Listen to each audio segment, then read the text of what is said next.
What's going on, guys? Welcome back to Random Miner. Here's a new filming location. I'm here with the studio audience right over here, and figured it's as good a day as any to spend some time outside, even though it's been like 90 to 100 degrees out these past couple weeks in Massachusetts. But basically, just wanted to talk about the Anbernic 28XX.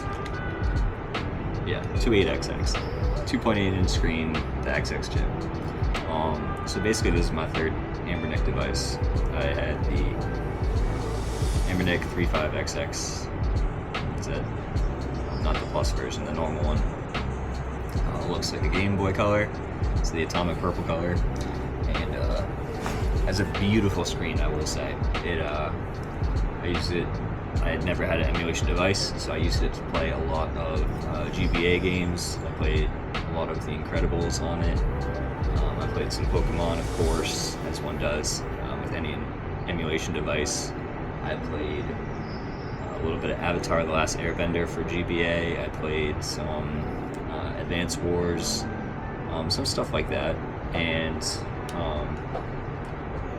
then for original Game Boy games, I played some. I played Super Mario Land, the first one, not 6 Golden Coins, the first one. And I tried playing a little bit of Sonic on there.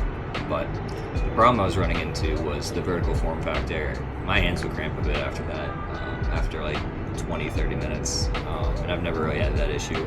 Also, it's not pocketable at all. The whole point was to have like a pocket-friendly device, so I would keep it in my backpack, but a lot of little quirks were kind of frustrating, a pain point with the device. And when I heard about the horizontal form factor, the Anbernic 35XXH, that's the one that looks like this, but it's got 2 joysticks on it, which I thought was like the best of all worlds. It looked really portable in terms of the size, and then the horizontal form factor is a lot more comfortable. And granted, it is, but the sticks are the best and worst part about it. It's actually like not pocketable at all. It's so hard to take it in and out of your back pocket, and it protrudes quite a bit.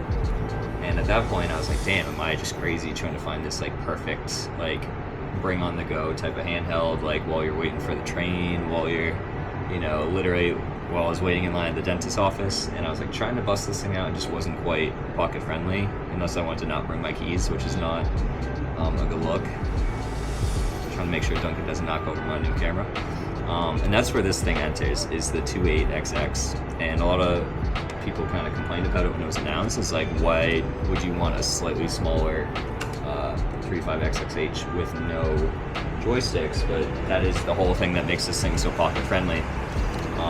It is, let's see, I know this is not terribly helpful to anybody because I have an iPhone 11, but it is tiny.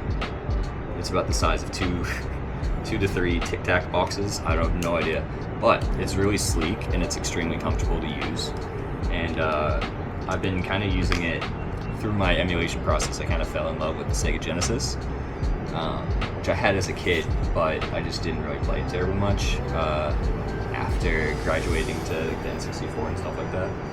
So this was kind of my way to finally beat some of these Sonic games I've never been able to beat as a kid. To finally play Golden Axe. I've always heard good things about it. It's actually kind of a pain in the ass game, but I've always wanted to play it. And 3, play Shining Force and some of these, and Phantasy Star and some of these RPGs that are on the system. But the graphics for the Sega Genesis are some of the best I've ever seen in terms of that 16-bit. I think the Super Nintendo is great as well, but some of the titles like Earthworm Jim like really have some of the most beautiful colors I've ever seen for that style. It's not like quite as washed out. I still think like some NES games hold up beautifully, but some look like shit. It's hard to find a Sega game a Genesis game that I really don't like. So then you enter into this, where you got the 4 buttons, you have the shoulder buttons, but you don't have to use them terribly much. I don't know what he's eating. What the fuck are you eating? But anyways, I don't think the screen brightness is up all the way. That is the one downside. Oh, it is. That's the one downside of this device, is that's not very bright, but I've never really run into issues. Like I said, this I literally pull out for a level of Sonic 2. A level of Sonic Advance, probably 2 levels. While I'm waiting for the train, which is, every day. Just little instances, like before I brush my teeth, like when I get up in the morning, sometimes before checking my phone, I play a level or two of a platformer. And it's a really good fit for that. I'm watching Duncan might sneaky knock over this camera. Alright, we're good. I guess I'll just hold it like a fucking selfie stick. But yeah, long story short, I've been using this for that reason, for catching on some GBA games, which I guess is like the 16-bit system of handhelds, and then some Super Nintendo, Sega Genesis games. So what I have been playing on it, of course, like you can't see the goddamn screen out here, but let me just go through. Duncan's licking my toe right now. So I did end up beating, I wouldn't even call it beating because it's such an amazing game, but Sonic Advance 1. I played it all the way through as Sonic. And the levels don't change when you change to different characters, but like the vibe of playing with Knuckles is so much fun with that game. And the levels are incredible, the colors and the speed that you can run with are incredible. There's a lot of quality of life changes that actually make it really hard to bounce back between that Sonic Advance series and the original Sonic Genesis series, which is tough. Sometimes the Sonic Genesis series makes me want to slam my head through a wall, but I'm almost all the way through 2. But Sonic Advance 1 is incredible. The soundtrack is really great. It's kind of rare to hear like some new tracks I haven't heard before, and granted some of them are recycled from previous games, but they're great. I haven't played with Tails at all, and I definitely haven't played, I think Amy is one of the options. Hopefully it's not just them 3. I think you can play with Amy. You can definitely play with Amy in 2. So I'll have to check that out, but I don't think I'm going to play the game all the way through with every character, but like, I wish I had this game, as a kid, and I just played it a little bit at my cousin's house, but I would have played it all the way through. It's awesome. It's definitely still hard, but it's a lot more forgiving than the Genesis games. So that's a big one. A favorite is the Teenage Mutant Ninja Turtles side-scroller based on the 03 version of the cartoons. I love the 80s cartoon personally, with what's his name, Robert Paulson as Raph. That's my brother is born in '88, so I get a lot of that like hand-me-down childhood stuff, and a lot of the things I collected are from that series, and the beat 'em ups on the NES specifically for me, and then Super Nintendo for others, like Manhattan Project is one of my favorite games of all time. And then there's of course the Turtles in Time. That wasn't really, we didn't have a Super Nintendo, so that wasn't really as much my bag, but anyways, long story short, there's a beat 'em up that's really short, but it's just called Teenage Mutant Ninja Turtles. They have that, and they have 2, I think Battle Nexus is the GameCube one, but whatever, it's the accompanying one to that GameCube game. So I'm just chipping away at that. I don't think I've gotten terribly far, just because it's a hard game. Yeah, so Sonic the Hedgehog 2 for Genesis, I'm almost all the way through. Pokemon Leaf Green, I've never actually done a full playthrough of Leaf Green and Fire Red, so I just kind of started that when I was at the dentist's office and I was getting pissed off by Sonic. But we'll see how that goes. That is kind of a goal. More importantly, I have Mario & Luigi Superstar Saga for the Game Boy Advance, and that's off to an amazing start. It's so damn funny. I've been split on whether or not I play that or Paper Mario 64 first, but I think I'll go with this, just because I always have this with me, versus having the Delta emulator on my phone, and the Backbone controller is kind of bulky, so I might keep chipping away at that. I'll focus on that. There's not a new Paper Mario game anytime soon, and I do want to at least play one Mario & Luigi game before Brothership comes out in November, the day before my birthday, funny enough, so I'm going to have my brother get that for me for my birthday. I think it's only fair. So main thing, Sonic 2, finish that up. Sonic Advance Trilogy, I'm working through. And last but not least, Sonic Zero Mission had just come to the Switch virtual console, but it's such a pain in the ass. You have to log into Wi-Fi every 7 to 10 days or something, or they don't delete all your saves, but to me it's like they have a gun to your family or something. They're you have to connect to this stupid app. It's not just connect to Wi-Fi, you have to log into each app. So if I was theoretically playing Star Fox 64 Mario and Luigi, Superstar Saga, and you know, something on NES. I would have to log into each of those like every 10 days, and it's just obnoxious. I like keeping in airplane mode, saving the battery and stuff like that. So, but long story short, ranting about Switch Online aside, we've got Metroid Zero Mission. I've heard so many times how amazing it is. I'm like, how amazing can it be if it's just a remake of the first game? Like, what is there that's like a surprise? So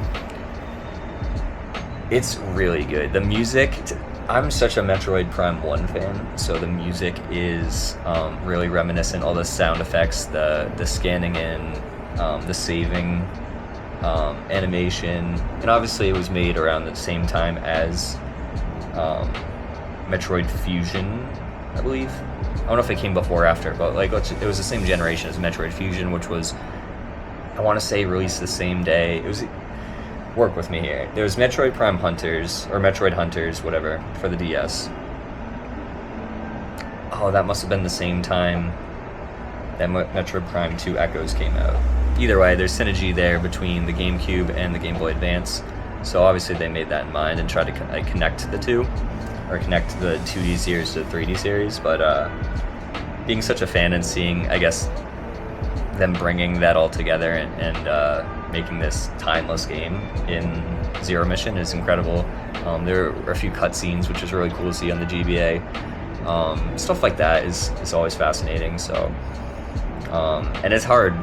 It's thank God for save states sometimes, but luckily I've been able to you can kind of cheese your way through getting all your health back, which is nice for me personally. Like I'm fine with grinding if they allow you. If they don't allow you to grind, and it's just, you know, depends on your platforming, I'm gonna have a rough time. But so it's been nice. So I'm trying to chip away at that as well. I guess prior to Metroid 4 coming out, which I don't think is anytime soon. I think they said 2025, but who knows. So that put me in the Metroid mood. That whole direct, that put me in the Metroid mood, put me in the Mario and Luigi mood, and I'm always in the Sonic mood, I guess. I don't know. It's a fascinating one. Who knows? But yeah, I think in the Genesis mood, interacting with the Switch Online software and remembering that they have all these awesome Genesis titles makes me want to play it on the go. And the screen looks beautiful when I'm not in broad daylight, apparently. But those are the games that I've been playing, and I definitely want to have a reoccurring, like what I've been playing on the ROG Ally and PS5 kind of combined, because I usually play. I use the ROG Ally like a PS Portal using the Chiaki app, and then I use this as like my second most used device. And then for the Switch OLED, I only plan on playing one game at a time on there, and that's its own video of what I have to clean up, the sins of my past, and like what I'm going to be playing. But so I'll keep cranking away at some of these videos, but now that I got this new camera, I'm very excited to do so. And it's fun. I got a lot of my physical collection under 1 to 2 roofs, and I'll be, over the next couple weeks, kind of bringing it all into one roof. And I plan on doing a video of my Switch collection, and then breaking that up into some of my favorite games, some stories about that, all the games I have played, and unfortunately all the games I haven't played yet.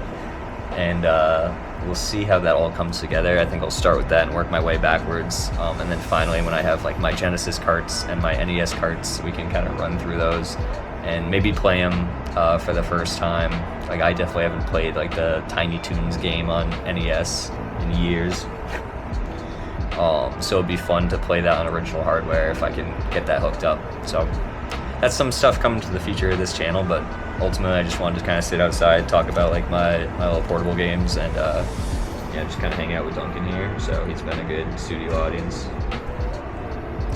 So yeah, if you stayed this long, thank you so much for watching. I'm stoked about this camera. It's going to make it so much easier to record without lugging around 20 pounds of camera equipment. And I got this little thing to mount it to places. You're on like a makeshift selfie stick. I got this clip to kind of clip to my hat, and then there's a little medallion that I can have it hang to my chest. So I'm always gaming on the go, especially with this little guy right here. So, and now I'll be vlogging on the go with actually I can show you my setup real quick. Let's see. Oh my god, this is scary. Yeah, so this is my setup. Oh my god, this is scary. And then my little camera just pops right back in here. Yeah, so I can bring that anywhere I want to go, and then I just ping it over to my phone and edit. So y'all should be getting regular updates. I still don't know what the schedule is going to be, but we're going to stick to just Friday uploads, make my life a little bit easier, and then kind of branch out from there. I've been watching more movies, watching more anime, so I think eventually I would love to do like a what I'm watching, but that might just be a weekly as well, and you know, I'll stick to Fridays for now until I have a good like backlog of videos, so I'm not drowning on heavy work weeks. But thank you so much for checking it out this far. It's a sunny day, go outside, go touch some grass, as the kids say. And yeah, thank you so much. Leave a heart in the comment for Duncan specifically, and catch you in the next one. Later.